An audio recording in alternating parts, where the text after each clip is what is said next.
Link, for you, entering your final fall camp, or 3 days into your final fall camp, what have you seen from the offense so far that maybe wasn't there in the spring?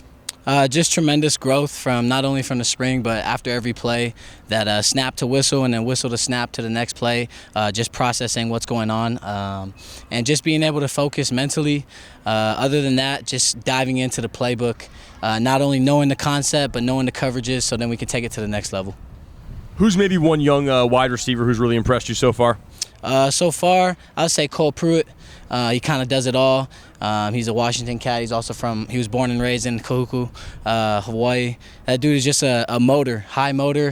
He loves football, very smart football player, and he makes every catch, and anything thrown his way, he's bound to overcome it. Pretty confident I know the answer to this one, but pineapple on pizza, yes or no? Oh yeah. I'll get this out of the way. While you guys are practicing, Oregon and Washington agreed to join the Big Ten, which obviously puts the Pac-12's future in some jeopardy. I'm wondering, I'm sure you couldn't have known about that while it happened, but just kind of your reaction to hearing about that. I try to focus on what we are here now, be where my feet are. There's a lot of decision-making that goes into that. That's out of my control. But all I know is that they're still in our league this year, and once we get to those weeks, I'll be ready to go. As far as the football here goes, you guys have 3 or 4 transfers at receiver.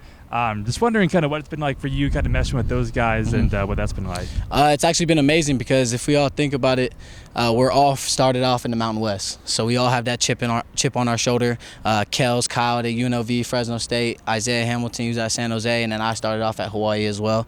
So we both share that shared mindset of knowing that we've always wanted to get to this point, get to this end goal, but at the end of the day, we still got to overcome what our destiny and dreams are. How would you assess how some of those younger receivers, chemistry-wise, have developed with Cam so far? Yeah, a lot of that has happened throughout the summer. A lot of us stayed here over break just to put in that work. And I think just asking questions and being in those meeting rooms and building a connection outside of the field, being outside of the receiver room or the quarterback room, outside of the facility, that's where you start to see those connections popping off, and then it translates to the field every time. What do you want the offense to improve upon from now until the end of fall camp? Just our ability to respond. There's always going to be adversity struck in our way. There's going to be ups and downs in the games, and I want to see us be able to respond instantly, be able to next play mentality, and also on top of that, just be able to consistently make plays and consistently know how to win. And I think that takes time, and I think that's what camp is for. But it takes a certain person to come here and a certain person to play here, and I think we have to have that identity as an offense. And once we get to that point, it's going to be unstoppable. I'll ask you the fun question. How was it to put the pads back on? Man, it's amazing. Obviously, being the last fall camp, I'm all in. I really dove into my playbook, dove into my training, changed the way I look as a football player, and really just appreciating these small wins. Being in the meeting room with guys, being the older head in the group, being the veteran status that I am, being able to share experience that I've overcame throughout my career. It's just a blessing to be out here, and it's a blessing to even make it to this point.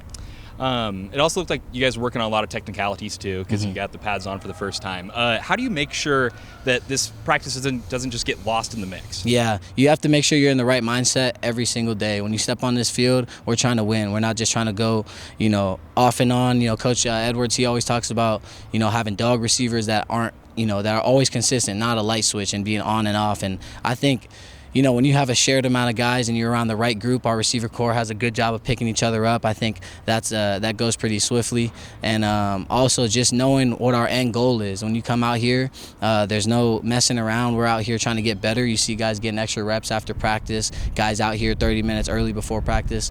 It's all about us. It's all about the Cougs. And I think once we get everyone to buy into that and it's pretty close, then, man, it's going to be something special to see. I just want to swing back really back around to the whole conference realignment thing, but you've been a part of a lot of Apple Cups, and those are the fun games, is the ones that you always are getting excited for. What does it mean if this is one of your last times? Yeah. Well, it will be, but you know. Mm-hmm. I look at that clock every day. That feeling since last year has always, been burning in my body since we lost and walked off that field. For me, it's a very special moment because I am returning to the West Side for my last guaranteed final college game. And those guys from the West, they're a great squad. They had our number last year, and but that's in the past. And I think we're just excited to have 12 opportunities this fall, and we'll be in Seattle and we'll be where we want to be. Has it hit you yet that this is kind of like the last fall camp, last first day of pads, first days, all that stuff?